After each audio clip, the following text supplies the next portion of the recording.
जय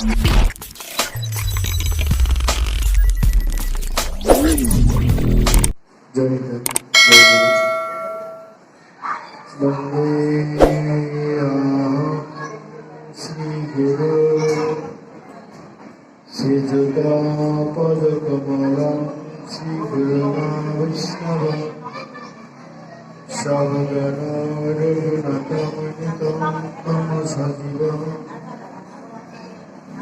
हरिदं सबुद्धं परिजना सहिता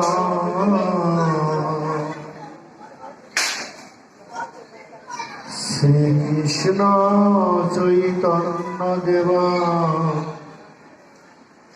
श्री राधा कृष्ण पदना ममता विशाखा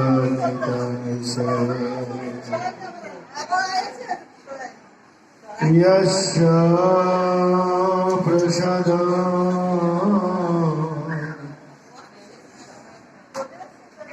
भगवत प्रसाद यस्य प्रसादः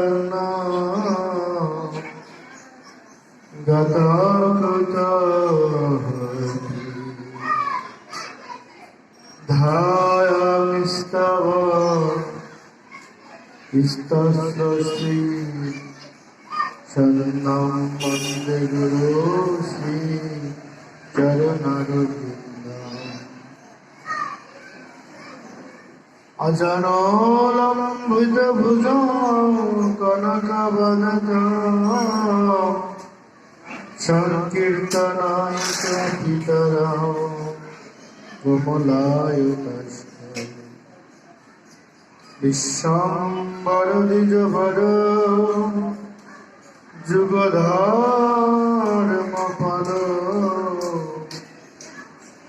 वन्दे जगत्प्रियकरो करुणाय अवतारो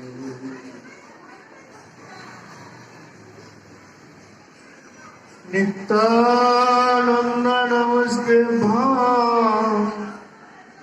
पद्मवतीर कंकर गौर प्रेम भक्ति प्रदायते नित्यानंद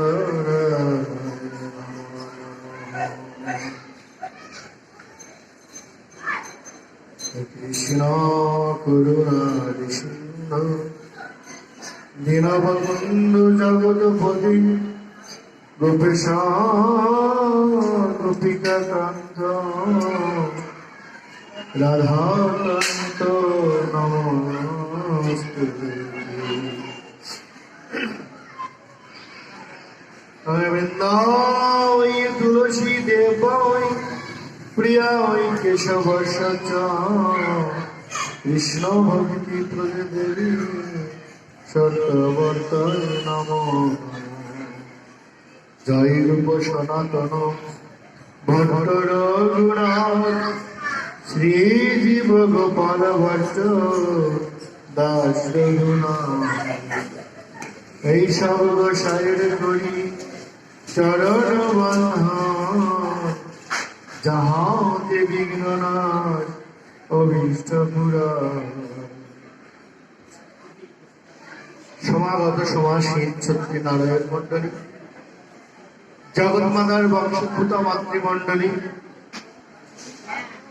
শ্রী শ্রী পুরুষোত্তম মাসব্যাপী অপ্রাকৃত হরিকথামৃত আস্বাদনের প্রারম্ভেই শ্রী শ্রী নিতাই গৌর গোপাল দেবের চরণাশ্রয় করত তথা রাধারমণ গণকুলতিল গৌরীয় বৈষ্ণব নগরের উজ্জ্বল প্রচার দ্বারা শ্রীমৎ শিল আচার্যদেব বাবাজি মহারাজ চিন্ময়ানন্দ দাস মদীয় শ্রী গুরুদেবের চরণাশ্রয় করত। শ্রী শ্রী চৈতন্য গ্রন্থাবলী থেকে মধ্যলীলার অষ্টম পরিচ্ছেদ শ্রী শ্রী রায় রামানন্দ সংবাদ থেকে আমাদের আস্বাদনের প্রতিপাদ্য বিষয়। গতকাল আমরা আস্বাদন করেছি প্রভু কহে ভগবত্তম আগে কহমার, রাই কহে কান্তা প্রেম সর্বশাস্ত্র সার। জগতে ভগবানের যতগুলো সম্বন্ধ আছে তার মধ্যে সর্বশ্রেষ্ঠ সম্বন্ধ হলো কান্তা প্রেম। কান্তা প্রেমটা কেমন? শ্রীকৃষ্ণকে প্রাণবল্লভ ভেবে নেওয়া, তাকে প্রাণবল্লভ জ্ঞান দর্শন করা, ভজন করা, আর নিজেদেরকে তার কান্তা মনে করে সসংগ বাসনা শূন্য হয়ে কেবল কৃষ্ণ সুখই তাৎপর্যময়ী সম্ভোগ লালসাকে কান্তা প্রেম বলা হয়। কৃষ্ণ প্রীতির জন্য, কৃষ্ণ ভালোবাসার জন্য যত প্রকারের কর্ম থাকে, যত কাজ থাকে, যত কিছু থাকে, সবকিছুকেই কান্তা প্রেমের আশ্রয়। কান্তা প্রেমে শান্তির নিষ্ঠা, দাস্যের সত্য, বাৎসল্যের ভাব সবকিছুই থাকে, কিন্তু উচ্চ। কান্তা প্রেম প্রিয়া প্রেয়সী প্রেমকে প্রাধান্য পায়।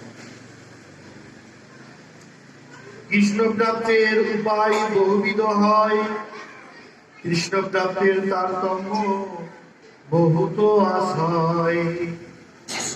কৃষ্ণ প্রাপ্তির বহু ভাব আছে, বহু মাধ্যম আছে, কিন্তু তার মধ্যে কিছু কিছু মাধ্যম সৃষ্ট হয়। কিন্তু যার যেই ভাব সেই সর্বোত্তম তটস্থ হয়া বিচারিলে আসে তার তম। খুব নিগ্রহ ভাবে দেখলে পরে কিছু পার্থক্য দেখা যায়, তাই না? এক একটা মিষ্টি এক একটা আস্বাদনের ভাব থাকে না? রসগোল্লা, ছানার সন্দেশ, রসমালাই, কালোজাম, চমচম, এক এক আস্বাদন থাকে, এক এক মিষ্টতা থাকে। তদ্রূপ ভগবানের সেবারও এক একটি রসে এক একটি ভাব থাকে। পূর্ব পূর্ব রসের গুণ পরে পরে হয়, দুই তিন গগনে পঞ্চ পর্যন্ত বাড়ায়। এক এক রসের এক একটি ভাব আস্বাদন হয়। গুণাধিক্যে সাধিক্যে বাড়ে প্রতি রসে, শান্ত দাস্য সূক্ষ্ম বাৎসল্য গুণ মধুরেতে বলছে। ঠিক আছে? অর্থাৎ যখন শান্ত দাৎসল্য সূক্ষ্ম বাৎসল্য সমস্ত রস আশ্রয় করতে করতে করতে করতে সর্বোপরি মধুর রস, যিনি সর্বোপরি মধুর রস আস্বাদন করেন, মধুর রসের আশ্রয় গ্রহণ করেন, তার কি হয়? গুণাধিক্যে আস্বাদিক্য বাড়ে প্রতি রসে। গুণাধিক্যে গুণের মাধ্যমে যে যে গুণের যে যে রসের আশ্রয়ে, গুণাধিক্যে সাধিক্যে আস্বাদন, রসের গুণের পার্থক্যে এবং আস্বাদনের পার্থক্যে বাড়ে প্রতি রসে শান্ত দাস্য সূক্ষ্ম বাৎসল্য গুণ মধুরতে বসে। সমস্ত রসের গুণ তখন মধুর রসেরই আশ্রয়। তাই কান্তা প্রেম মধুর রস হল সর্বশ্রেষ্ঠ রস।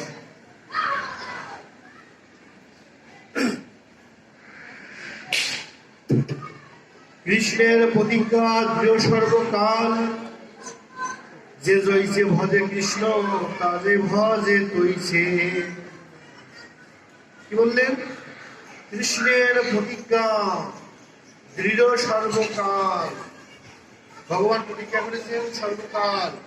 প্রতিজ্ঞা যে দাস্য সূক্ষ্ম বাৎসল্য মধুর এই রসের যে কোনো আশ্রয় যে আমাকে ভজন করে, যে আমার ভজন করে, আমি তার আশ্রয়ে যাই। দেখেন সখাগণের আশ্রয় দেখেন, মা বাবা বড় মা জেঠি পিসিমার আশ্রয় দেখেন, এটা হলো বাৎসল্য রস। কান্তা রস, মধুর রস, ব্রজের গোপীগণের রস, রস সবার রস, এক এক ভাবের রসে ভগবান সবার কি করেছেন? আশ্রয় গ্রহণ করেছেন। ভগবান তাদের কথা শুনেছেন, তাদের কাছে দিয়েছেন। তাই কি বললেন? কৃষ্ণের প্রতিজ্ঞা দৃঢ় সর্বকাল আছে। ভগবানের প্রতিজ্ঞা দৃঢ়ভাবে সর্বকাল আছে। কেমন আছে? কৃষ্ণে প্রতিজ্ঞা দৃঢ়ভাবে, দৃঢ়তার সঙ্গে দৃঢ়ভাবে সর্বকাল আছে। কার কাছে আছে? যে ভক্ত ভগবানের মন প্রাণ দিয়ে সেবা করে, যে সতত যুক্ত থাকেন ভগবানের সঙ্গে, যে সর্বক্ষণ ভগবানের নাম কীর্তন উপাসনা করেন, যে ভগবানের চরণ আশ্রয় করে, যে রসের আশ্রয় হোক, যে ভাবের আশ্রয়ই হোক। শ্রীমদ গীতায় বললেন যে যোদামাং প্রবর্তন্তে তমস্ত্রীব ভজমাম মম বর্তন বতন্তে মনুষ্য পাত্র সর্বস্ব। ঠিক আছে? যেভাবে আমার শরণাপন্ন হয়ে আমার ভজন করে সে আমার প্রিয় হয়, আমি তার প্রিয় হই।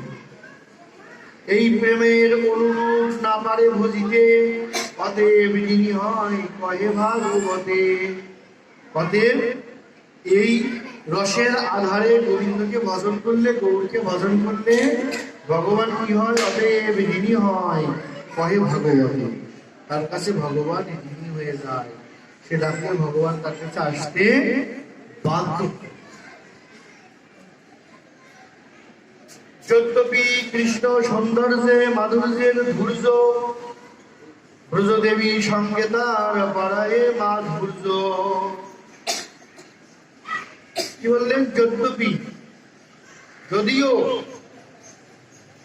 কৃষ্ণ সৌন্দর্য মাধুর্যের ধূর্য, ধূর্য মানে পরাকাষ্ঠা বা সর্বশ্রেষ্ঠ। যদিও কৃষ্ণ সৌন্দর্য মাধুর্যের ধূর্য, মাধুর্যের সর্বশ্রেষ্ঠ। পৃথিবীতে ভগবান সত্তায় যত প্রকার মাধুর্য আছে তার মধ্যে সর্বশ্রেষ্ঠ হলো শ্রীকৃষ্ণ মাধুর্য। শ্রীকৃষ্ণের লীলা, শ্রীকৃষ্ণের রূপ, শ্রীকৃষ্ণের গুণ, শ্রীকৃষ্ণের বেনু, শ্রীকৃষ্ণের গান, সবকিছুই মাধুর্য, সবকিছুই শ্রেষ্ঠ। ব্রজদেবী সঙ্গে তার বাড়ায় মাধুর্য। ব্রজদেবী অর্থাৎ শ্রীমতী রাধা ঠাকুরানী তার সঙ্গে কি করেন? বাড়ায় মাধুর্য। ব্রজদেবী তাকে কৃপা করেন, তার সঙ্গে সম্বন্ধ স্থাপন করেন। যদি গোবিন্দের করুণা হয়, যদি ব্রজগোপিকাগণের করুণা হয়, ব্রজগোপিকাগণ রাধারানীর নিকট নিয়ে যাবেন। রাধারানীর করুণা হলে যুগলে সেবা হবে। রাধারানীর করুণা না হলে হয় না। রাধারানীর কাছে যাবে, নিয়ে যাবে। রাধারানী শুনবে, ও সখী তুমি এসেছো, তুমি কি কুঞ্জ বুঝাইতে পারো? তুমি কি আলপনা দিতে পারো? তুমি কি হাত সাজাইতে পারো? ভালো ভালো মালা তৈরি করতে পারো? ভালো করে বেনুনি তৈরি করতে পারে? কবরি বাঁধতে পারো? ভালো রন্ধন করতে পারো? ভালো মশলা পান বানাইতে পারো? এগুলো হলো গোবিন্দের সেবার অনুকূল। যদি সে পারে, নারায়ণী বলবে করো, সেবা করো, সেবা কাজ করো। সেবা কাজ যদি সে ঠিক মতো করতে পারে, রাধারানী তাকে সখী আবেশে নিত্য লীলায় নিয়ে যাবে। যদি না পারো তাহলে তোমাকে ছেড়ে দেবে, যাওয়াবার। আমরা যত যাই করি না কেন, সম্পদের পাহাড়ি করি না কেন, যত কিছুই করি না কেন, যদি ভগবানের নিত্য সেবা সুখ না থাকে, ভজন না থাকে, তাহলে আমরা যেতে পারবো না। বাবাজি একটা আস্বাদন দেন যে একজন ব্যক্তি সারা জীবন ব্যবচার করে করে মৃত্যুর সময়, শেষ সময়ে একটা ফুল হাতে করে ওই মৃত্যুর সময় গোবিন্দ গোবিন্দ বলে মরে গেছে। ফুলটা গোবিন্দের চরণে যথা সময় চলে গেছে, বিচার হয়েছে। যমরাজ বলেছে তোমার সারা জীবন শুধু পাপ আর পাপ আর পাপ, ক্ষণকাল তোমার পুণ্য আছে। ও নিজে মনে করছেন যে আমার আবার কি পুণ্য আছে ক্ষণকাল, দেখি পুণ্যটাই আগে দেখি, ভালোটা। দেখা যায় মৃত্যুর সময় ওই হাতে একটা ফুল নিয়ে ওই গোবিন্দ গোবিন্দ বলেছিলেন। কতটুকু দেখলেন যে হায় হায়, এমনটা বলার জন্য যদি এইরকম হয়, তাহলে আমি যদি একটু মনটা পুত পবিত্র করে, যদি আমি সহজ সরল ভাবে গোবিন্দের দাস হয়ে, গৌরের দাস হয়ে যদি প্রত্যেক দিন গীতার বাক্য অনুযায়ী, ধারা অনুযায়ী পত্র পুষ্প ফলম তম জমে ভক্তা প্রতিশ্রুতি। আমি যদি প্রত্যেক দিন 4-5টা ফুল, আমি যদি প্রত্যেক দিন 2 জোড়া তুলসী পাতা, এক পঞ্চপাত্রের জল যদি গৌরের চরণে, গোবিন্দের চরণে যদি সমর্পণ করতাম, তাহলে আমার অনন্ত অনন্ত কাল স্বর্গবাস নয়, অনন্ত অনন্ত কাল গোলকধাম এবং গোবিন্দ শ্রীহরির চরণ আমি সেবা করার অধিকার পেতাম। আমাদের সবার ঘরেই ঠাকুর আছে, সবাই আমরা জপ করি, ঠাকুরের সামনে বসে ফুল তুলসী দিয়ে জপ করতে হয়। এটা হলো প্রত্যেকের নিয়ম। ভগবানের প্রাপ্তি হতে গেলে, ভগবানের সঙ্গে সুখ আস্বাদন করতে হলে, ভগবানের সঙ্গে সম্বন্ধ রাখতে গেলে ভগবান যেটা কি লাভ করে, বলে নাই প্রত্যেকদিন 50 টাকার 100 টাকার ফল দাও, সেটা বলে নাই। আপনি একটা আপেল দিতে না পারেন, পেয়ারা গাছ থেকে পেয়ারা দিবেন। আপনি লেবু দিতে না পারেন, অন্যান্য যে ফল পাবেন সেই ফলই দেবেন, তাতেই ভগবান প্রীতি লাভ করবেন। তাই ব্রজদেবী সঙ্গে তার বাড়ায় মাধুর্য সম্বন্ধ তখন রাধারানীর সঙ্গে তার অতি দৃঢ় হয় এবং অতি অন্তরঙ্গ হয়। প্রভু কহে এই সাধ্যবোধী সুনিশ্চয়। কি বললেন মহাপ্রভু? বলছেন এই সাধ্যবোধী সুনিশ্চয়, এটাই কি সঠিক সাধ্য? কৃপা করি কহ যদি আগে কিছু হয়। কৃপা করে মহাপ্রভু বলছে রাইরামানন্দ, কৃপা করে বলো যে এর আগে আরো কিছু আছে কিনা। আপনারা সবাই পিছনের দিকে যান, সবাই গেটের দিকে বসবেন না, সামনাসামনি বসলেই বরং ওই কথা আরো ভালো শোনা যায়। সামনের দিকে যদি ভক্ত বেশি থাকে লক্ষ্যটা ভালো হয়। সবাই সামনের দিকে চলে আসবেন। রাই কহে ইহার আগে পুছে যেন হেন জনে, এতদিনে নাহি জানি আশয়ে ভুবনে। কি বললেন? রাই কহে ইহার আগে পুছে হেন জনে, এর আগে কি আছে এই জগতে তো আর কেউ শোনে না, এই জগতে তো আর কেউ শোনে না। এতদিন নাহি জানি আশায় ভুবনে, এর আগে আরো কি আছে সেইটা জানার মতো যে জগতে কেউ আছে, আমি তো এর আগে আর দেখিনি, জানিনি, এই প্রথম জানলাম। কেন প্রথম জানলো? কারণ মহাপ্রভু তো, তিনি তো ভগবান, তিনার কথা তিনি শুনবেন। আর রাইরামানন্দের মধ্যে মহাপ্রভুই গচ্ছিত রেখেছেন। মহাপ্রভু রাইরামানন্দ থেকে শোনাবেন। ভক্তের বদনে নিজের কথা শুনতে মাধুর্য বাড়ে, প্রেম বাড়ে, কৌতূহল বৃদ্ধি পায়। ইহার মধ্যে রাধার প্রেম সাধ্য শিরোমণি। কথা বলার দরকার নেই, কেউ কথা বলে না। ইহার মধ্যে রাধার প্রেম সাধ্য শিরোমণি, সর্বশ্রেষ্ঠ সাধ্যের মধ্যে, ভজনের ধারার সাধ্য, সাধ্যের মধ্যে সাধ্য কি হলো? শিরোমণি হলো রাধার প্রেম, যার মহিমা সর্বশাস্ত্রে দেবাকারী, যার মহিমা সর্বগোস্বামীগণ, রূপগোস্বামী, রূপগোস্বামী, জীবগোস্বামী, সনাতন গোস্বামী তাদের গ্রন্থে রাধারস সুধানী, বিলাপ কুসুমাঞ্জলি, উজ্জ্বল নীলমণি গ্রন্থে রাধার প্রেম, রাধার বিলাস, রাধার ভাব, রাধার বৈভব যেভাবে আস্বাদন করেছেন, যে প্রেম কাকে বলে, বিকার কাকে বলে, উন্মাদনা কাকে বলে, কি হেন ভাবে পাগল হতে হয় একজনের জন্য, ভগবানের জন্য কি হেন রূপে পাগল হতে হয়, তার প্রতিটা মুহূর্ত তুলে ধরেছেন। সর্বস্বামীগণ মহাপ্রভুর সঙ্গ পেয়েছেন, মহাপ্রভু তাদের ভজন শিখিয়েছেন, কি হেন সম্বন্ধে ভজন করতে হয়। প্রভু কহে আগে কহ শুনি পাইতে, আগে কহ শুনি পাইয়ে সুখে। কি বললেন মহাপ্রভু? বললেন আগে কহ শুনি লাগে বড় শুনি। এমন কথা বলছেন, সেই ব্রজের কথা। কেন? রাধা কৃষ্ণ এক আত্মা, দুই দেহ ধরি, অনন্যে বিলাসে রস। যে শ্রীরাম বৃন্দাবনে কখনোই একত্রিত হতে পারে নাই, কখনোই রাধা গোবিন্দের যুগল মাধুর্য পরিপূর্ণতা লাভ করে নাই, কখনো যুগল হয়ে দাঁড়াইতে পারে নাই। ক্ষণকালের জন্য, ক্ষণিকের জন্য সাধকের ধ্যানেতে একত্রিত হয়েছেন, আবার ধ্যান ভঙ্গ হইলেই যুগলে ভেঙে দিয়েছেন। তাই কখনো সূর্য পূজার মিলন অন্তরায়, কখনো রাসরাসের শেষ পরিণতি, কখনো সূর্য পূজার, কখনো ঝুলনের শেষ পরিণতি হিসাবেই কিঞ্চিৎ যুগল দর্শন করেছেন।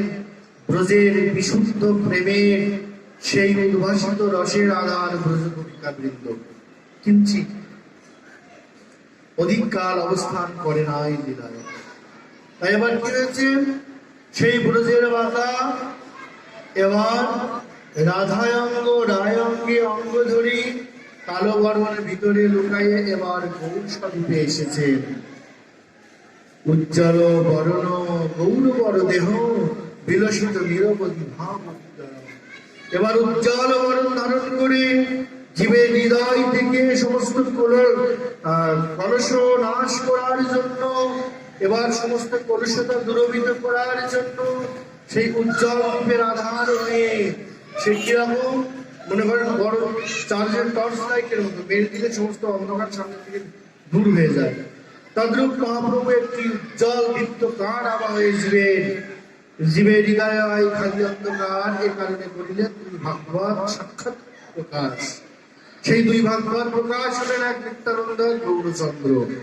জীবের দ্বার প্রান্তে এসে উপনীত হলেন, করুণায় অবতীর্ণ কলম সমর্পিত উন্নত জলরসম উদ্ভাসিত উন্নত রসের আধার আমার গৌর এবং নিত্যানন্দ প্রভু এসে জীবের হৃদয় থেকে সমস্ত কালিমা দূরীভূত করেছেন। সেই রাধাকৃষ্ণ বিগলিত বিগ্রহই গৌর। তাই গৌর যখন ওনার ভক্ত রামানন্দর বদলে নিজের কথা শ্রবণ করছেন, তখন আনন্দে আত্মহারা হয়ে গেছে। নিজের মাধুরী কৈশন রাধা প্রেমা, কৈশন মাধুরী মা, কৈশন সুখেতে দিব এ তিন বাঞ্ছিত ধন ব্রজে না হইল। এই তিন বাঞ্ছা ব্রজে পূরণ হয়নি। কি করতে হবে বাবা? ব্রজে পূরণ হয়নি, কিন্তু লীলা সাধনের সময়কাল শেষ। ঋণী হয়ে গেল, ঋণী যখন হয়ে গেল ঋণ শোধ করতে হবে। তাই ব্রজের সেই প্রেম ঋণ শনিবারে যাইব নদিয়া নগরে, দুবাহ তুলিয়া বদনে হরি হরি বলে, জীবের দ্বারে দ্বারে যে রাধা প্রেম আস্বাদন করে, রাধার প্রেম ঋণ শোধ করব ভাব নদিয়া।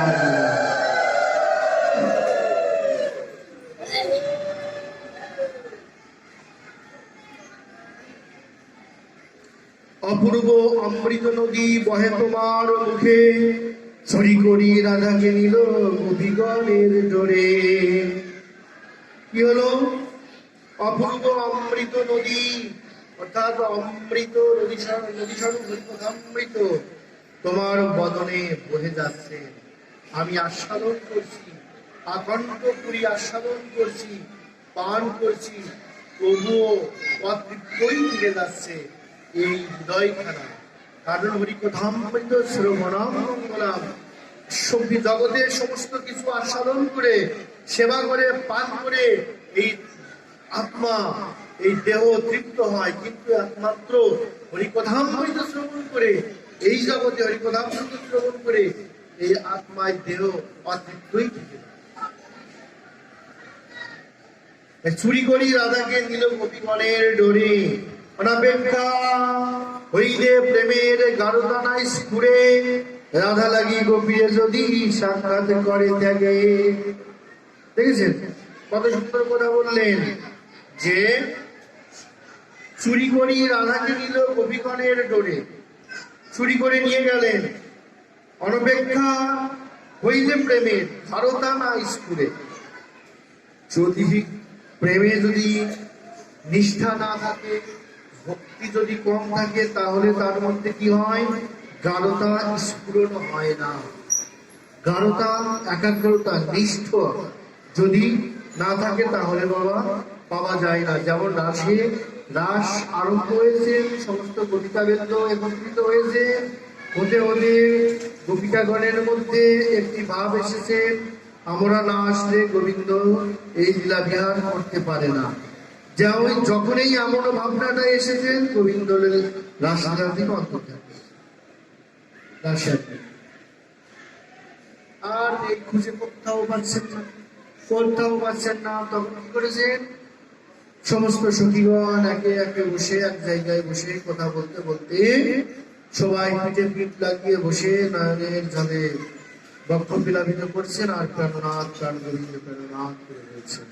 তাই কিঞ্চিত অভিমান থাকলে কৃষ্ণ ভজন হয় না, কিঞ্চিত অভিমান দাম্ভিকতা থাকতে পারে, তার দিয়ে কৃষ্ণ ভজন হয় না। রাধা লাগি গোপীরে যদি সাক্ষাৎ করে ত্যাগ, তবে জানি রাধাই কৃষ্ণের গাঢ় অনুরাগ। রাধারানীর জন্য যদি গোপীকে ত্যাগ করেন, বুঝতে হবে রাধারানীকে গোবিন্দের অনুরাগ অধীন। রাই কহে তাহা শুনো প্রেমের মহিমা, রাই রামানন্দ বলছেন, রাই কহে তাহা শুনো প্রেমের মহিমা, ত্রিজগতে নাহি রাধা প্রেমের উপমা। এই জগতে এমন কোনো কিছু নেই যে তার সঙ্গে রাধার প্রেমের তুলনা করব। রাধার প্রেম তার তুলনা, শুধু তারই তুলনা। গোপীগণের রাসনৃত্য মন্ডলী সারিয়া, গোপীগণের রাসনৃত্য মন্ডলী সারিয়া, রাধা চাহি বনে ফিরে বিলাপ করিয়া। রাসমণ্ডল হতে কি করলেন, বনে চলে গেলেন। এই দুই শ্লোকের অর্থ বিচারিলে জানি, বিচারিতে উঠে যেন অমৃত করি। শতকোটি গোপী সঙ্গে রাস বিলাস, তার মধ্যে এক মূর্তি রহে রাধা পাশ। শতকোটি গোপীগণের সঙ্গে শতকোটি কৃষ্ণ রাস বিলাস করতেন, শতকোটি গোপীগণের সঙ্গে শতকোটি কৃষ্ণ। ব্রজভূমিতে সত্য ত্রেতা দাপর কলি, চার যুগে এক দিব্য যুগ। সত্য ত্রেতা দাপর কলি, চারটে যুগে হয় একটা দিব্য যুগ, এক দিব্য যুগে হয়। এমন 71 দিব্য যুগে এক মন্বন্তর। এরকম 14 মন্বন্তরে ব্রহ্মার 1 দিবস, 14 মন্বন্তরে ব্রহ্মার 11 যুগ। এমন এই 4 দিব্য যুগে, 4 যুগে শত শত কোটি মুনি ঋষি তপস্যা করে করে করে করে করে করে শ্রীরাম বৃন্দাবনে গোপীদেহ ধারণ করেছেন। গোপীদেহ ধারণ করেছেন, তাই গোপীদেহ ধারণ করেছেন। কিন্তু সেই গোপীগণের মধ্যে শ্রেষ্ঠ হলো শ্রীমতী রাধা ঠাকুরানী। শ্রীমতী রাধা ঠাকুরানী, তাই বললেন শতকোটি গোপীর অঙ্গে শতকোটি গোপী সঙ্গে রাসবিলাস, তার মধ্যে এক মূর্তি রহে রাধা পাশ। তার মধ্যে এক মূর্তি, যিনি অনাদিরাদি গোবিন্দ সর্বকারণের কারণ, তিনি রাধারানীর সঙ্গে আছেন, তিনি রাধা পাশ। সাধারণ প্রেম দেখি সর্বত্র সমতা, সাধারণ প্রেমে সর্বত্র সমতা। রাধার কুটিল প্রেম হইল বামতা, রাধার কুটিল প্রেম হইল বামতা। বাম ব্যবহার কেমন, দেহিপদ বল্লভা মদারাম প্রস্তভা, অর্থাৎ শ্রীমতী রাধারানী অধরামৃত প্রসাদ পাওয়ার জন্য গোবিন্দ মান হয়ে বসে আছেন। এটা হলো রাধার প্রেমের মাধুর্য, মাধুরীমা, চমৎকারিতা। কেন সবাই তো কৃষ্ণের প্রেম, কৃষ্ণের অনুগ্রহ, কৃষ্ণের দয়া, কৃষ্ণের করুণা পাওয়ার জন্য বসে থাকে। কিন্তু একমাত্র জগতে রাধার প্রেম, গোবিন্দ রাধারানীর অধরামৃত পাওয়ার জন্য অপেক্ষমান হয়ে বসে আছেন। গোবিন্দ রাধারানীর সংস্পর্শ পাওয়ার জন্য রাধারানী যদি উজান কাটিতে স্নান করে, গোবিন্দ বাঁশি কাটিতে স্নান করেন। রাধারানী যে রাজকে কাপড় ধুতে দিবেন, গোবিন্দ সে রাজকে কাপড় ধুতে দিবেন। এমন রাধার প্রেম, রাধার বিলাস গোবিন্দকে বেঁধে নিয়েছেন, গোবিন্দকে দাস্যতা অবলম্বন করিয়েছেন। এটা হলো জগতে একমাত্র শ্রীমতী রাধারানীর প্রেম। তাই তো গোবিন্দ বললেন যে একবার রাধাকুণ্ডে যে করে স্নান, রাধা সম প্রেম আমি করি তারে দান। যে রাধাকুণ্ডে স্নান করেন, রাধাকুণ্ডে স্নান করে রাধারানীর চরণে নিজেকে সমর্পণ করেন, দাসপথ লিখে দেন, আমি তাকে আমার হৃদয় থেকে রাধা সম প্রেম তাকে দান করি।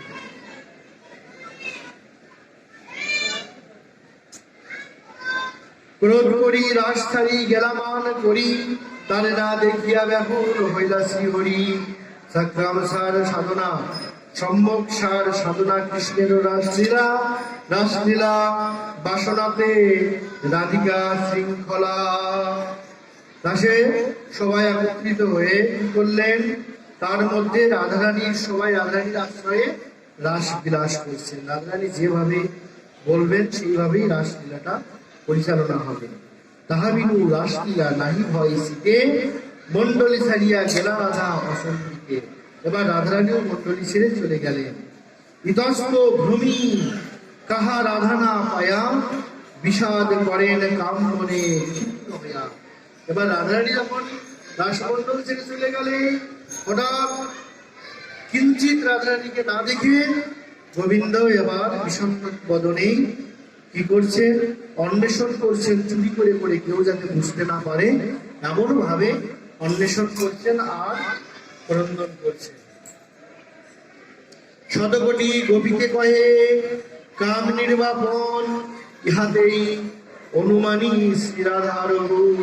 শতকোটি গোপীকে নহে কাম নির্বাপন, শতকোটি গোপীকে তাদের মধ্যে কোনো কামনা বাসনার শূন্যতার লেশ মাত্র নেই। দুই প্রকারের গোপী বলা হয়, অরুণা এবং নীরা। নিরুড়া দুই প্রকারের গোপী বলা হয়, এক হলো নিত্য সংসারী আর এক হলো নিত্য সংসার ত্যাগী, অর্থাৎ অবিবাহিত গোপিকাবৃন্দ, বিবাহিত গোপিকাবৃন্দ।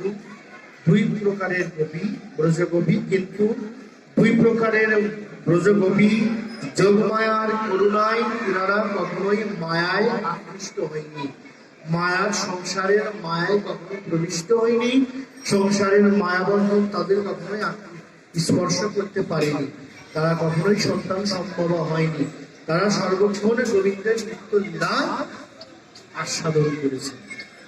এই শতকোটি গোপীকে নহে কাম নির্বাপন, ইহাতেই অনুগামী শ্রী আধার। প্রভু কয়ে যে লাগি আইলা উপমা স্থানে, সেই সব রসবস্তু তত্ত্ব হইলা জ্ঞানে। গাই রামানন্দ, আমি তোমার কাছে যে জন্য আসলাম, আমি সেই অপ্রাকৃত প্রেম রস, প্রেম তত্ত্ব, রাধা তত্ত্ব আমি তোমার থেকেই পেয়েছি, তোমার থেকেই আমি আস্বাদন করছি, আমি বড় ধন্য। এবে সে জানিল সেব্য সাধকের নির্ণয়, আগে আর কিছু শুনিবারে মন হয়, আরো কিছু শুনিবার তোমার থেকে আমার মন হয়। মহাপ্রভু রাই রামানন্দ নিকট করলেন, কি বললেন, কৃষ্ণের স্বরূপ কহ, রাধিকা স্বরূপ, রস কোন তত্ত্ব, প্রেম কোন তত্ত্ব। দেখেছেন কত সুন্দর কথা বললেন মহাপ্রভু, কিভাবে প্রশ্নের মাধ্যমে ভিতরে ঢুকে যাচ্ছে। রসের প্রেমের কথা শুনলেন, প্রেমের ধারা শুনলেন, প্রেমের ভাব শুনলেন, প্রেমের আশ্রয় শুনলেন। এবার শুনছেন কি, কৃষ্ণের স্বরূপ কহ, রাধিকা স্বরূপ কহ, রস কোন তত্ত্ব, প্রেম কোন তত্ত্ব। চারটে প্রশ্ন রেখেছে, কৃপা করি এই তত্ত্ব কহ তো আমার, তোমা বিনা কেহ ইহা কিনারে। তোমার ছাড়া এই কথা এ জগতে কেউ বলতে পারবে না। রাই কহে ইহা আমি কিছুই না জানি, যে তুমি কহাও সেই কহি আমি জানি। প্রভু, এর সমস্ত তত্ত্ব আমি কিছু জানি না, তবে যদি তুমি বলো কৃপা করে, তাহলে বলতে পারি। তোমার শিক্ষায় পড়ি যেন সুখেরও পাঠ, সাক্ষাৎ ঈশ্বর তুমি, কে বুঝে তোমার নাট, মানে তোমার নৃত্য বা তোমার নাটক কে বুঝতে পারে। তুমি সাক্ষাৎ ঈশ্বর, ঈশ্বর হয়েও তুমি কেন এমন করছো, ঈশ্বর হয়েও কেন তুমি আমার সম্মুখে এসে এমন হরিকথার জন্য দাস্যতা অবলম্বন করছো, এমন কথা বলছে। অর্থাৎ মহাপ্রভুর সংস্পর্শেই তো, মহাপ্রভুর স্পর্শেই তো, মহাপ্রভুর করুণাই তো হরিকথা শ্রবণ করবে।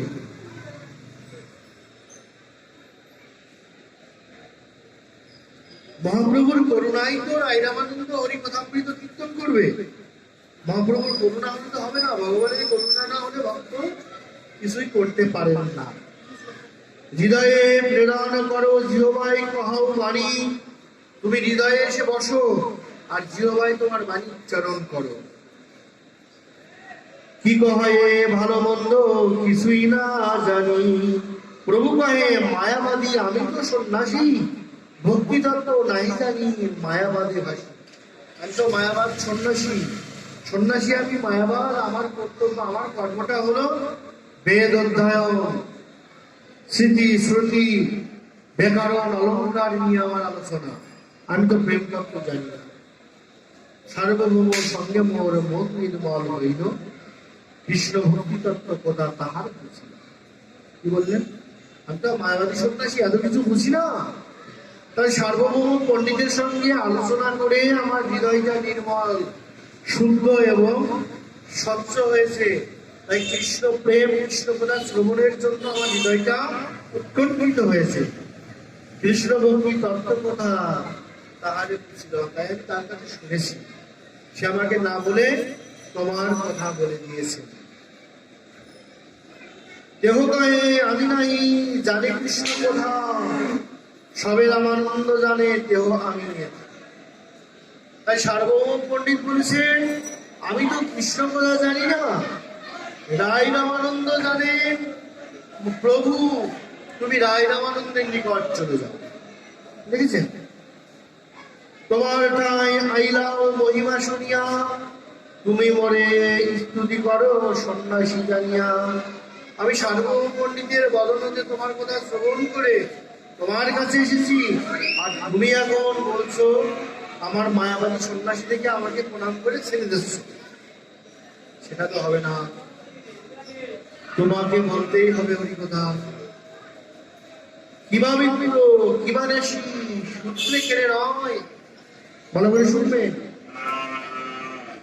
কিভাবে কিভাবে সূত্রে কেড়ে নয়, যেই কৃষ্ণ তত্ত্ববেত্তা সেই গুরু হয়। কিন্তু যে বর্ণের হোক, ব্রাহ্মণ ক্ষত্রিয় বৈশ্য কোনো কথা নেই, যিনি মহাপ্রভুর আশ্রয় গ্রহণ করবেন, যিনি সন্ন্যাসী হবেন, যিনি গোস্বামী কুলোদ্ভব হয়ে গোস্বামী চরণাশ্রয় গ্রহণ করবেন, যিনি মহাপ্রভুর ধারা সর্বস্বামীর ধারা অবলম্বন করবেন, তিনি জগতে তিনি হয়। কিভাবে কিভাবে সে সূত্র কেবা নয়, সে যেই হোক, যেই কৃষ্ণ তত্ত্ববেত্তা সেই সন্ন্যাসী বলিয়া মরে না করো বঞ্চন, রাধা কৃষ্ণ তত্ত্ব কহি পূর্ণ করো মন। তুমি সন্ন্যাসী বলে আমাকে ছেড়ে দিও না, ভয় পেও না। তুমি হয়তো ভাবতে পারো এ সন্ন্যাসী মায়াবাদী কথা ভালো বোঝে, অহম অহম এমন ভাব, সর্বম ব্রহ্মম হরিদম সর্বম এই সমস্ত বোঝো। কৃষ্ণ কথাও বোঝো না, হরি কথাও বোঝো না, চোখের জল বোঝো না, মুক্তি বোঝো। তুমি আমাকে এমন মনে করো না। মহাপ্রভু বলছে যদ্যপি রাই প্রেমী মহাভাগবতী, তার মন কৃষ্ণ মায়া নারে আস্বাদিতে, যদ্যপি প্রভুর পরম প্রবল, জানিলেও রায়ের মন হইল টলমল। প্রভুর রায় রামানন্দের এমন গদগদ কণ্ঠ, এমন আবেগ, এমন রস দেখে রায় রামানন্দ ভাবলেন কি না এমন যে দেখছি তাহলে বলা যায়। রাই কয়ে আমি নর তুমি সূত্রধার, যে মতো নাচাও কইছে চাই না শিবার। আমি আছে নাচের মানুষ, তুমি আমাকে যেভাবে নাচাবে আমি সেভাবেই নৃত্য করব। তুমি আমাকে যেমন নাচাবে, অর্থাৎ তুমি যেমন বলবে আমার মুখে তেমনই আমি ওই কথা বলবো। মোর জিহ্বা বিনা যন্ত্র তুমি বিনা ধারী, আমার জিহ্বা বিনা যন্ত্র আর তুমি যন্ত্রধারী। তোমার মনে যেই উঠে তাহাই উচ্চারি, তোমার মনে যেমন কথা উঠবে তেমনই আমার এই জিহ্বায় উচ্চারণ হয়। ঈশ্বর পরম কৃষ্ণ স্বয়ং ভগবান, সর্ব অবতারী সর্বকারণ প্রধান। ঈশ্বর পরম কৃষ্ণ সর্বকারণের কারণ, তিনি যেমন বলবেন তেমনই হবেন। অনন্ত বৈকুণ্ঠ আর অনন্ত অবতার, অনন্ত ব্রহ্মাণ্ড ইহার সবারও আধার। এবার রায় রামানন্দ শুরু করলেন কৃষ্ণের মহিমা বলতে। প্রশ্ন করলেন না, রাধা কৃষ্ণ তত্ত্ব কই, পুনর্গ্রহ রাধা কৃষ্ণ তত্ত্ব। কৃষ্ণ তত্ত্বটা সর্বপ্রথম শুরু করলেন। কি বললেন? ঈশ্বর পরম কৃষ্ণ স্বয়ং ভগবান, সর্ব অবতার, সর্বকারণ প্রধান, অনন্ত বৈকুণ্ঠ আর অনন্ত অবতার, অনন্ত ব্রহ্মাণ্ড ইহার সভারও আধার। সচিদানন্দ তনু ব্রজেন্দ্র নন্দন, সর্বেশ্বর সর্বশক্তি সর্বরস পূর্ণ।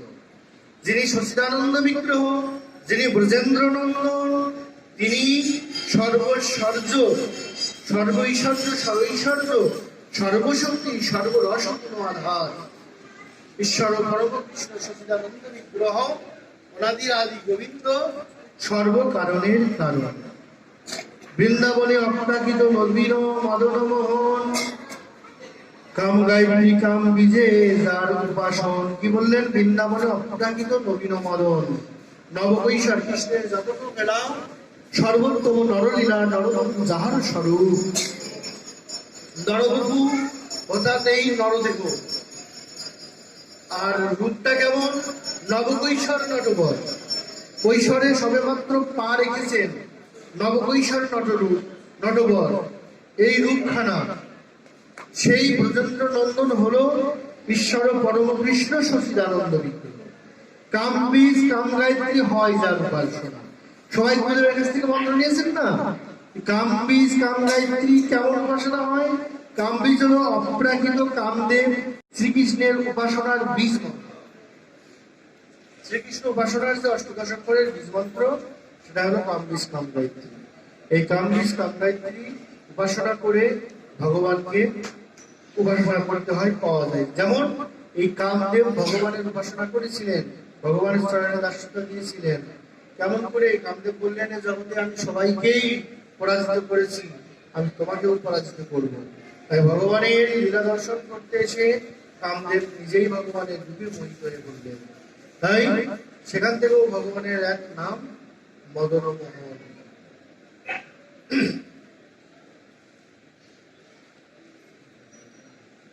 পুরুষ পুরুষ পুরুষ দোষিতা কিবা স্থাবর জঙ্গম, সর্বচিত্ত কার্ষক সাক্ষাৎ মনমত মদন। তিনি হলেন সাক্ষাৎ মনমত মদন। এই জগতে এমন কোনো কিছু নেই যে এই মদন মোহনকে দর্শন করে তিনি ফিরে গেছেন যে না, আমি আকৃষ্ট হইনি। এমন কোন জগতে কোনো শক্তি, কোনো রূপ, কোনো গুণ, কোনো জ্ঞান নেই।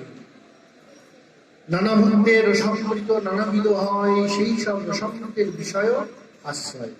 নানা ভক্তের রসের আধার নানা রকম হয়। যত রকমের রসের আধারই হোক না কেন, যত ভাবের ভক্তই হোক না, যেভাবেই হোক না কেন, নানা ভক্তের রসামৃত নানাবিধ হয়, সেই সব রসামৃতের বিষয় আশ্রয়। ওই একজনই আশ্রয়, ওই একটাই আশ্রয়। তাই যে যাই বলো, আমরা অনগলি বলি না কেন, লোকনাথ বাবাই বলি না কেন, আমরা যে যে আধারেই বলি না কেন, যে যে ভাবেই বলি না কেন, রসের আধার একই। নানা ভক্তের রসামৃত নানাবিধ হয়। অর্থাৎ আমরা মাগুরা, আমাদের এই আশ্রমে একটা অনুষ্ঠান হচ্ছে, আসবো। যে ঢাকা রোড থেকে আসবে সে ঢাকা রোড স্থান থেকে গাড়িতে উঠবে, যে ভাইনার দিকে আসবে সে ভাইনার দিকে গাড়িতে উঠবে, যে শ্রীরামপুর থেকে আসবে শ্রীরামপুর থেকে গাড়িতে উঠবে। সবাই কিন্তু আশ্রমে আসবে, তাই না? সবাই আশ্রমে আসবে। অনেকেই বলে থাকেন যে আমাদের ধর্মের এত মত পথ, আমরা কোনটা রেখে কোনটা করবো, মানুষের বিভিন্ন কথা শোনে, কোনটা করতেছো হ্যান ত্যান। অবশ্যই একাদশী কি করবো, এত মত পথে বলি হয় নাকি? ও বাবা তুমি করো না, তুমি যেটা ভালো লাগে একটা করো। মত পথ তো থাকবেই, থাকবে না? আপনার 5 পুরুষ আগে দেখেন একজন ছিল, 3 থেকে 3 ছেলে হয়েছে, তার 3 ছেলে থেকে 6 ছেলে হয়েছে, 6 থেকে 9।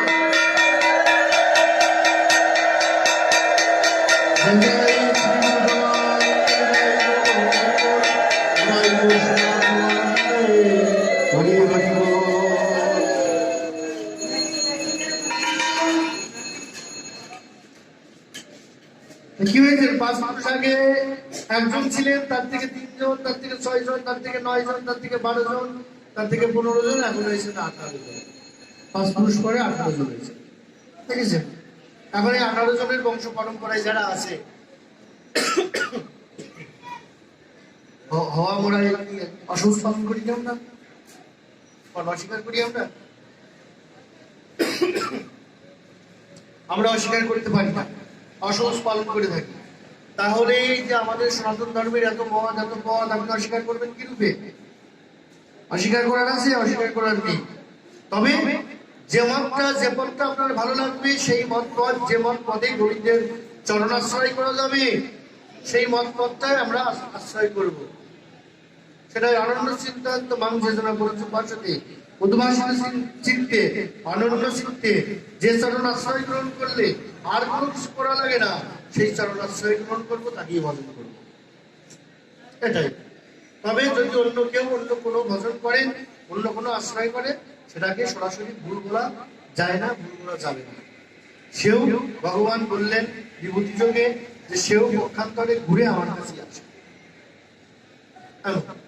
আমরা এখন বলে থাকি যে আপনারা যে যে ধারাতে আছেন সবাই হরিনাম করেন, সর্বশান্ত সার হরিনাম, গীতা পাঠ, হরিনাম করেন, যার যার যে গণ ধারা সে সে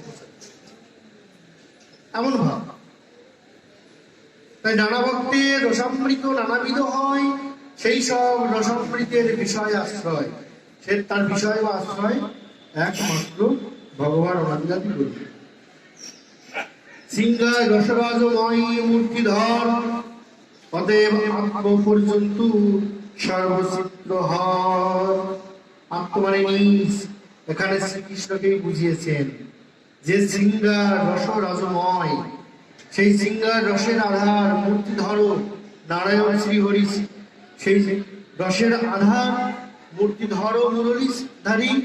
অতএব আত্ম পর্যন্ত সর্বচিত্ত হর, আত্ম পর্যন্ত হনন করেন, সেই হলো অনাদিরাদি গোবিন্দ শ্রীকৃষ্ণ। লক্ষ্মীকান্ত আদি অবতারের হরে মন, লক্ষ্মী আদি নারীগণের করে আকর্ষণ। লক্ষ্মীকান্ত অর্থাৎ শ্রীহরি নারায়ণ, সে নিজে নিজের রূপ দেখেও হরণ হয়ে যাচ্ছে, নিজের রূপ দেখেও পাগল হয়ে যাচ্ছে। হায় হায় কি রূপ শ্রীহরি নারায়ণ, তার নিজের এমন নবভীষণ নটবর রূপ দেখে মোহিত হয়ে পড়েছে। যেমন শ্রীমতী রাধারানী গোবিন্দের বক্ষ বিলাসিনী হয়ে আসেন, হঠাৎ গোবিন্দকে যখন জড়িয়ে ধরেছেন অনেক জোরে, তখনই দেখেন যে তার চোখের সম্মুখে একটি দিব্য পুরুষ, আজানালম্বিত বাহু, চাষর সুপুর কেশ, সেই আকর্ণ কর্ণ পর্যন্ত চোখ, সে এক দিব্য পুরুষ দেখে রাধারানী থমকে গেছেন, কম্পিত হয়েছেন, কেঁপে উঠেছেন, গোবিন্দকে ছেড়ে দিয়েছেন। গোবিন্দ বলল, কি হলো রাধে তোমার? তা বললো যে, হে প্রাণবল্লভ, আমি আর তোমাকে ধরে থাকতে পারছি না। বললো কেন? বললো আমি অপবিত্র হয়ে গেছি। গোবিন্দ বললো কেন?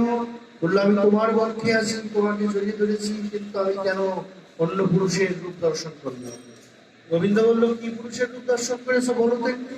তখন রাধারানী বর্ণনা দিয়েছেন, চাষর শুক্র কেশ, এমন আকর্ণ চক্ষু, উজ্জ্বল নাসিকা, গণ্ড দেশ, সেই সুবক্ষ বক্ষ, প্রসারিত বক্ষ, আচারালম্বিত বাহু, সে অপূর্ব রূপের আধার আমি দর্শন করলাম। তোমার বক্ষে দেখেও আমার চিত্ত কেন সে কেড়ে নিল? তখন গোবিন্দ বলল, রাধি ভয় পেও না, আগত কলিতে এই অপূর্ব রূপ, এই হেন মাধুর্যমণ্ডিত রূপ ধরেই আমি তোমার প্রেমের আশ্রয় হয়ে কলিত এই রূপ ধারণ করে জীবের দ্বারে দ্বারে ওই নাম প্রেম প্রসার করব। দেখেছেন? সেই প্রেম দেখে লক্ষ্মীকান্ত কি হলেন, তার মন হরণ হয়ে গেল।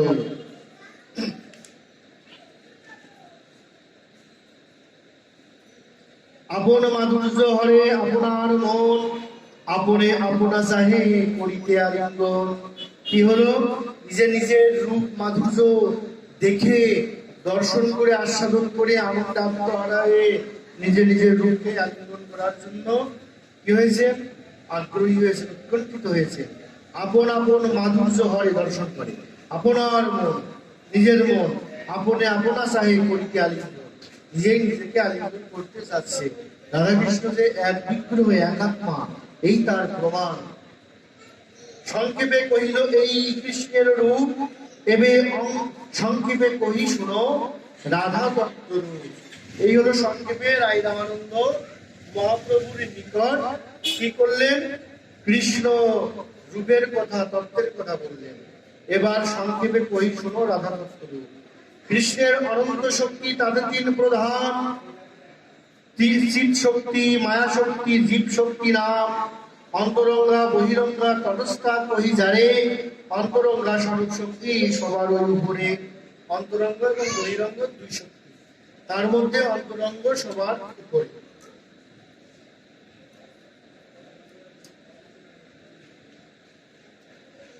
সচ্চিদ আনন্দময় কৃষ্ণের স্বরূপ, অতএব স্বরূপ শক্তি হয় তিন রূপ। আনন্দ অংশে লাদিনী, সংসদে সন্ধিনী, সদাংশে সম্বিদ যারে জ্ঞান পরিমাণী। আনন্দে অংশে লাদিনী শ্রীমতী রাধা ঠাকুর, সদাংশে সন্ধিনী, চিদাংশে সম্বিদ যারে জ্ঞান পরিমাণী। কৃষ্ণকে আহ্লাদে তাদের নাম আহ্লাদি, অর্থাৎ কৃষ্ণকে যিনি রমণ করেন, আস্বাদন করেন, তিনার নাম লাদিনী। লাদিনী হলো শ্রীমতী রাধা ঠাকুর। সেই শক্তি দ্বারে সুখ আস্বাদে আপন, সেই সুখ রাধারানী নিজে সর্বক্ষণ আস্বাদন করে। রূপ সুখরূপ কৃষ্ণ করে সুখ আস্বাদন, সুখরূপ কৃষ্ণ, সুখরূপ কৃষ্ণ করে সুখ আস্বাদন। ভক্তগণে সুখ দিতে লাদিনীর কারণ, ভক্তগণে সুখ দিতে রাধারানী হয় তার কারণ। লাদিনীর সার অংশ তার প্রেম নাম, লাদিনীর সার যে অংশ প্রধান সেটা হলো প্রেম। আনন্দ চিন্ময় রস প্রেমের অক্ষান, আনন্দ রস চিন্ময় রস হলো প্রেমের সর্বশ্রেষ্ঠ। প্রেমের পরম সার মহাভাব জানি, প্রেমের পরম সার বস্তু হলো মহাভাব।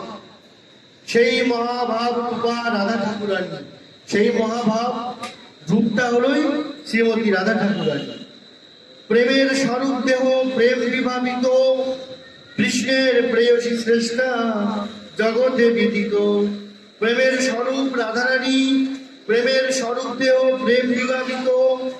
প্রেমের পরকাষ্ঠা কৃষ্ণের প্রেম প্রেয়সী শ্রেষ্ঠা হলো শ্রী রাধারানী। প্রেম বিভাবিত হলো প্রেমের দ্বারা গঠিত, কৃষ্ণ প্রেমের দ্বারা গঠিত। কৃষ্ণ প্রেমে গলে যে একটি রূপ তৈরি হয়েছে, কৃষ্ণ প্রেমে বিগলিত হয়ে যে রূপখানা তৈরি হয়েছে, সেই রূপখানাই হলেন শ্রীমতী রাধা ঠাকুরানী। তাই রাধা ঠাকুরানী সমান কৃষ্ণ প্রেম। কৃষ্ণ প্রেম একটি পাত্র, সেই পাত্রটাই হল রাধা ঠাকুরানী, রাধারানী। সেই মহাভাব হয় চিন্ময় মনীষান, কৃষ্ণ বাঞ্ছা পূর্ণ করে এই কার্যদান। মহাভাব চিন্তামণি রাধার স্বরূপ, ললিতা আদি সঙ্গীতার রূপ। রাধা প্রতি কৃষ্ণ স্নেহ সুগন্ধি ঊর্ধ্বতন, তাতে অতি সুগন্ধি দেহ উজ্জ্বল বরণ। তারুণ্যমৃত ধারায় স্নান প্রথম, তারুণ্যমৃত ধারায় স্নান মধ্যম, লাবণ্যমৃত ধারায় তদ্রূপ স্নান। দেখেছেন কত সুন্দর আস্বাদন হচ্ছে। যে এই কৃষ্ণ প্রেম আস্বাদন করতে গেলে কি করতে হয়? চৈতন্য চরিতামৃতে বললেন মহাপ্রভু রাধা প্রেম করতে কারুণ্যামৃত ধারায় স্নান প্রথম, তারুণ্যামৃত ধারায় স্নান মধ্যম, লাবণ্যামৃত ধারায় তদুপরি স্নান। সাধক এক একটি ধারা পার করে একের পর এক সেই ভজনে প্রবেশ করে। এই তারুণ্য লাবণ্য ধারাটা আমরা আগামীকাল আস্বাদন করব। সংক্ষিপ্ত চৈতন্য চরিতামৃত এখানেই বিশ্রাম রাখছি। জয় জয়। সবাইকে একটি কথাই বলতে হয় যে পুরুষোত্তম মাস চলছেন, বেশি বেশি হরিকথামৃত আস্বাদন করবেন, গৌর গোবিন্দের সেবা করবেন, বেশি বেশি হরিনাম জপ কীর্তন করবেন, লীলা সাধনা থাকবেন।